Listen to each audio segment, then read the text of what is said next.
Hello, and welcome back to another episode of the Pulse Check podcast. I'm Hee. And I'm Mandy. And today we're diving into a topic that absolutely fascinates me because I think you can get a different picture of the story depending on the source that you hear it from. Mandy, today we're talking about the mass exodus of nurses in the bedside realm of medicine. What are your Yeah. initial thoughts? Or AKA the nursing shortage. Every time I say nursing shortage, someone's like, oh my God.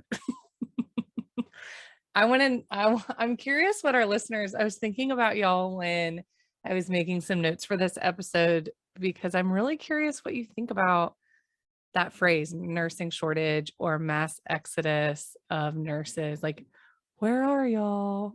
Where are you going? What is it? What's doing it? So, Hee, why do you love this topic? What a morbid topic. It is a morbid topic, but I love it so much because my question is like, once we have, rid our system of all the good nurses, what are we going to do? We all going to be taking care of ourselves? Everyone's just going to walk into a hospital that's empty and expect to be taken care of? So it's something that when I learned about it, I was like, oh, wow, this seems like a big problem. And then the more I kind of dove into it, I was like, oh, wow, this is a big problem. What are we going to do here? And I think there's a lot to uncover and unpack here. One of the things that struck me as the most concerning was the way that the media spins it as like there's not enough nurses out there to work, when in reality, that's not true at all. It's that nurses aren't being treated well, and so they are refusing to work in unsafe conditions. One of the stats that I found when I was doing some research for this is that 3 in 10 healthcare workers have weighed leaving the profession during COVID, and 6 in 10 say that the pandemic burned them out. And so we're just seeing, I think, a problem that has kind of always been there be exacerbated by COVID, and really highlights the broken pieces that people are no longer willing to put up with because other things have gotten so bad. Yeah, for sure. For sure. These have always been happening. And I think it wasn't ever talked about in nursing school. So there are new nurses, new grads popping out, and they're like, the fuck is this? What? Nursing school told me that I would have a job. Nursing school told me that I would be indispensable. Nursing school told me that I would pay back my loans, all this shit. But nursing schools and hospitals are in bed together, right? They're all related, oftentimes, either directly or indirectly. And nursing schools spin it a lot like the media, where it's, oh my gosh, there's a shortage and you're going to get a job and you're going to get in. Yeah. And then you do. Yeah, that's cool. And then you get there and you're like, So I was talking with a nurse the other day, or maybe I read something that they wrote. And they said, it's not something. So tell me if you've heard this. It's not something. Oh, they said, no. We're not out of beds. Like, there are technically places for sick people to go on their unit or in their hospital, whatever they were talking about. It's not, it's not a bed shortage. We can put you in a bed. We just have no staff to care for you. We literally don't have enough nurses to give you any sort of care that's going to help you any more than it would if you were at home. And this was just one particular day, one particular location. But I haven't been at the bedside for over a year. And we used to say that all the time. When it was real, we would say it to each other. We would be like, well, technically we could put him here, but it wouldn't be safe, because then we would be taking on the responsibility, and literally no one can go. So I think that paints a picture of it. It's the image of what the hospitals have done. And these really awesome articles that we'll put in the show notes are also kind of revealing or discussing is hospitals, the healthcare industry has just like boomed, right? And they're like, oh my gosh, the baby boomers. I remember in school, they were like, well, this is what's going to happen when the baby boomers get old. Well, folks, we're here. We're here. The baby boomers, there's a number in one of the articles of how many nurses are over 55. It was a huge number of the percentage of nurses that are over 55. So if you're a baby boomer listening, you're probably like, yep, I've looked at my retirement plan every day. I'm on the countdown. That's been going on, right? That's just the age. If you're a boomer, that's kind of what you're looking at. And it's what we've been looking at as a society and as a country. Like, we've known that this group of folks, as they near retirement, are going to need more healthcare. They're going to have different requirements in the workforce, and they'll be leaving the workforce. And that's happening. And we've been talking about this for years, a couple decades, as we've known it's going to happen. And so healthcare is like, okay, we've got to get ready. So let's add on a wing. Okay, we could go across the street and add on a whole facility. Why don't we eat up all the little hospitals in the whole fucking state or on the East Coast? I mean, that's happening. You see that. Like, I won't name any names because y'all work for them. You know what I'm talking about. They just start eating up and growing and growing and growing. It's these giant conglomerates. It's this huge industry. And these systems are full of beds, and they're like nurses and robots, just like a few here and a few there. There's just not enough because you've not invested in nurses. You've not invested in the humans that you need to run this system that you have built and created. And the nurses get in there and they say, you're not paying me enough for the risk that I'm taking. And the risk today is their life, because nurses are, of healthcare workers, the more nurses have lost their lives in COVID than any other healthcare worker. And it's not because they're going to concerts. It's because they're not getting masks and they're not safe at the bedside. So they're going to work knowing they're risking their lives and risking the lives of their families. And they have to weigh, what is that worth? Do I get continued education? Am I working on, getting out of here? Like, what's my game plan? And hospitals are not paying for their degrees. They're not helping them move up the ladder. They're not giving them this idea of what's at the end of the tunnel. Oh, I'll make $150,000 in the next 3 years, and that's the end of the tunnel. Or I'm going to get out of here and I'm going to teach and I'm going to work as a professor. There's none of that that's being put into the nurse workforce. And so they're weighing their options. They're like, do I die or do I what?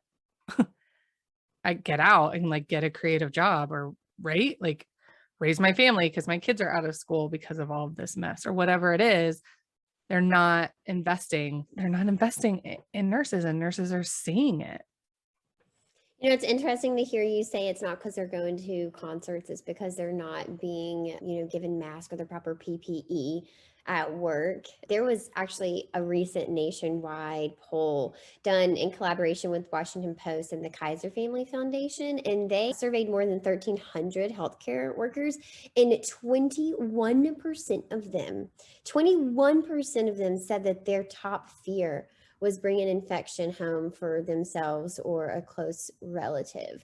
That is absolutely incredible to me, that nearly a fourth of your healthcare workers, your frontline workers, your people who have been doing this for over a year now, day in and day out, don't feel safe going into their job when their whole job is to keep us safe. It's also funny to me that you mentioned retirement, because I've never thought that as these baby boomers are retiring and leaving the workforce, they're also entering the hospital system as patients requiring additional health care because they are older people now. That is such a really wild turn of events, and you can see the very clear bottleneck that happens, right? And it's funny that we kind of knew it, but we didn't prepare for it. So when we think about this mass exodus of nurses, do you think these numbers are inflated due to people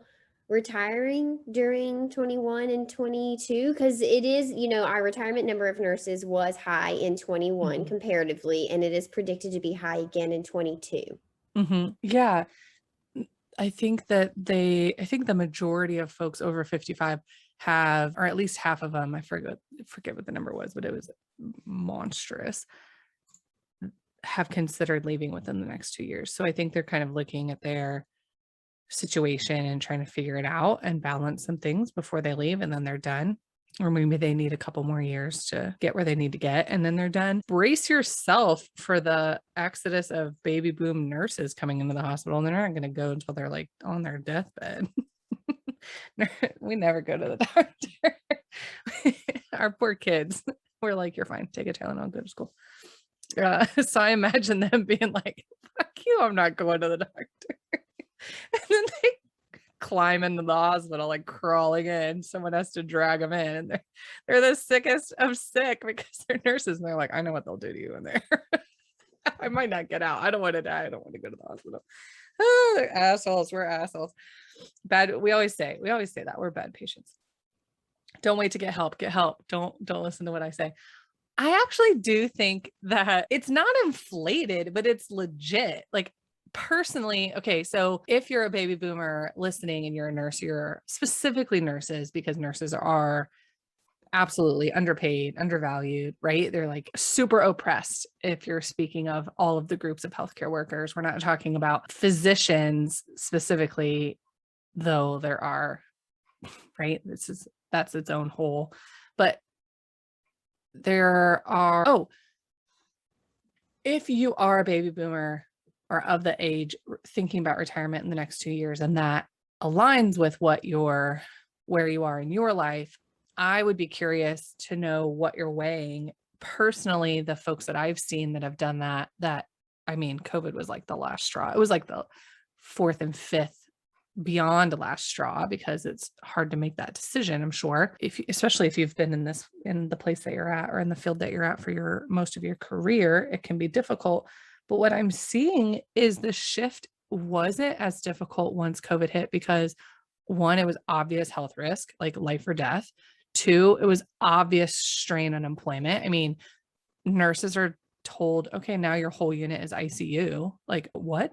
Like, I'm not trained in ICU. And they're like, doesn't matter. Now all your beds are ICU. You're taking care of 4 ICU patients on more oxygen than you've ever seen. And I mean, like, it is unsafe. It is unsafe what nurses are being asked to do. And it's also not their role that they've been doing. Often they are moved. And so they're not really doing the job that they absolutely love. They're not taking care of the types of patients that they're used to taking care of. So it's unsafe. So you're risking like hurting folks, hurting yourself, getting hurt, hurting your family, taking shit home, and then not being able to work. You're still like not protected. You're encouraged to come if you're just like a little bit sick, or like you're not even like paid during the time where it takes for test results to come back. So there's a lot of strains that are adding up. What I've seen are baby boomer nurses are freaking caregivers and kind of like often providers for their families, if not matriarchs. They're like caregivers of their families, and they're home helping other family members who are struggling as parents that are in the workforce in this time. Because if you're also a parent, you know that you were just totally trashed and everyone said, okay, everyone go home and work and like be super productive because we're going to have to fire half of you anyway. So parents in the workforce are struggling and stressed and don't have a lot of options. Right now, I'm at home on quarantine with my children, and so is my husband. And so we're kind of like half working, half not working, and it's not great for anybody. So I see a lot of boomer nurses going home and like giving the middle finger to the health clinic, to the clinics they're in, and supporting their working families, their childcare, their backup, their drivers. They're working with, they're at home trying to take care of their family members who do need a little bit more healthcare, but they don't have any more home health. They don't get home health anymore. They don't want it because they want to be a little bit more safer with who they're around. So I see them moving into different directions that's needed that really wasn't really an option 5 years ago, or wasn't super legit option. And now they're definitely needed more outside the bedside than at the bedside. And you get to spend more time with your family that way too. And it's a really untraditional way, I think, of supporting your family, but it doesn't make it any less legit. And I think the question begs of like, why, regardless of whether the numbers are inflated due to retirement or not, why are these people deciding now is the time to go? What is happening? Like, why didn't they do it 3 years ago? Why didn't they hang on just another 2 years? Why didn't they hang on 5 years? Why didn't they retire 5 years ago? I think it still has to be looked into of like, what is going on now? And it just speaks volume to me that these nurses do not feel safe at work, and it's so Mm-mm. sad to me, and they're leaving. And then we have nurses kind of like yourself who have left bedside, and you are doing creative work and reaching exactly the population of people that you best serve. Yeah, I think that was a hole in my education. I kept hearing, oh my gosh, you can do whatever you want with a nursing degree. Oh my gosh, your nursing license is going to be so great. You can just like do anything. You can work anywhere. You can be a school nurse. You can be this, you can be that. Okay, that's great. But it's always working for a healthcare system or for like a government system. And they never gave me the skills to use my license creatively.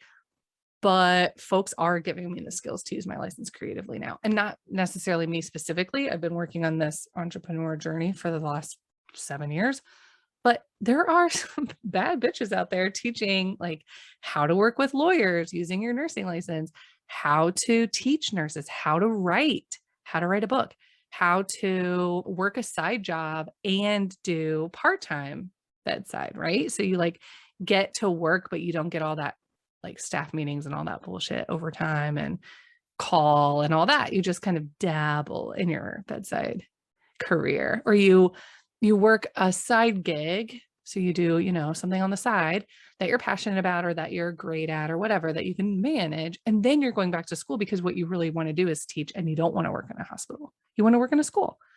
And that wasn't available at the bedside because they say it is, but then you're actually pulled on the floor more often than not. Right? You go to do the clinical ladder, which is complete bullshit, by the way. And you can tell that hospitals want you to stay at the bedside because they make it so hard, and they make it almost like, look at you, we're gifting you this clinical ladder journey. That's how it felt for me. It was like monster amount of like meetings I had to go to. And I was working night shift. I was like, is this really meant for me? Is this meant for nurses? Like, who's this meant for? Who wrote this? It wasn't a nurse, because we're never going to be able to make it to these meetings. We're never going to be able to make it to do this research because you always pull me onto the floor. Anytime you see me, you're like, can you work? Can you work? Can you work? So you have to get out in order to really enjoy your job and love your job. And I think social media, I think the internet has made that possible more so than anything inside working at the bedside has. Yeah, there are some really cool nurses who have left the bedside, but some haven't. Like Katie Duke is one, and Mhm. Nurse Claire is another one. There's some really cool nurses out there who are doing fun things with their nursing degree. So if you're feeling stuck at the bedside, know that there are other possibilities which you may or may not have been privy to in nursing school. All right, my last thing here, Mandy, kind of piggybacks off of that. The lack of career growth. Is this something that we think has massively contributed to this mass exodus, or are we standing firm in that the main thing that influenced this mass exodus are, the treatment of nurses and also COVID burnout? Oh gosh, I can't speak for everybody. I have no idea. I think, of course, the COVID, I hate to call it COVID burnout. I would rather call it existing burnout on top of moral injury, right? And moral Mm-hmm, distress, because that's what mm-hmm, really, when you're having to choose life or death for others, like that's fucked up. mm-hmm. You don't have the resources, or you're Well, it's having to not your work. job. Yeah, you're having to work in a location that you don't know anything Yeah. about. That's also not your job. That's not safe. And they're getting new grads, and they're getting nursing schools are not getting clinical practice. So they're not really feeling super safe or super confident when they are on the floor when they get out. And the ones that are out that need clinical education and structure aren't getting that because their nurses are dying, right? Their educators are dying, or they're home with their sick kids. They're just not getting the education that they were getting before. They're so strained. They can't take students or new grads or shadows. I don't know. I know that there was like no career growth options available for me that I felt were worth any of that bullshit that they made you climb through.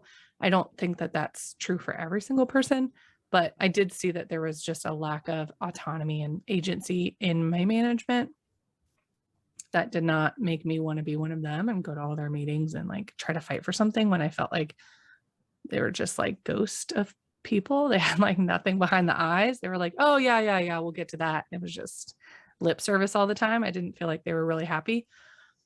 But I think that there are creative ways to keep the workforce happy and engaged and doing what they love to do. They are doing what they love to do. You just like make it an impossible way, which is the way that it is currently is an impossible way. You're not really doing what you love to do. You're suddenly pulled and you're all these things. If you pay folks and acknowledge and reward them for their work and abilities and skills, like training residents, training new nurses, educating part-time with the schools, with the either on research projects or a nursing school, because they're short nursing school staff, or they're closing nursing schools down because they couldn't convert to online education and they had to do something. I think getting creative and paying nurses for the work that they're doing, because they regularly train without any extra compensation, which requires them to be there longer, be there more often, go to meetings, do extra stuff, and they don't get paid for that extra stuff. They don't even get acknowledged that they're worth more, which they fucking are, because they're draining, right, other folks that are coming in. And it's $40,000 every time there's a nurse turnover, right? We talked about that a few weeks ago. It's $40,000. So you could pay me most of $40,000 to keep nurses in? Yes, I would do that. Yes, because then I would find a way to make it worth it, because then I could pay for safe childcare, like it is an energy transaction. Yes, I think that career growth, like asking what nurses want, they will tell you. And it starts with this amount of money is worth. You could put that into career growth. You can put that into extra education. You can say, here's your track for all the folks that want to be, adjunct professors. Fuck yeah, do that. Because what school didn't teach me was how to advocate for that and how to leave until I got it, and how to ask for that and how to get creative for things like that. And it's also not really often coming from, right, the medical institutions. So I think if we all get a little creative, but it is going to cost money. Yeah, it's going to cost money. But, $40,000 to a nurse is a bit of a bigger deal than $40,000 to a hospital system, it seems like, if half their nurses are leaving in the first year. Absolutely. Investing in your nurses and a little bit of acknowledgement will go a long way. If you are at the bedside and you're feeling this burnout and you're feeling this disrespect, and you are well aware that you're not being given the proper PPE and equipment and tools to do your job, please know that you are not alone.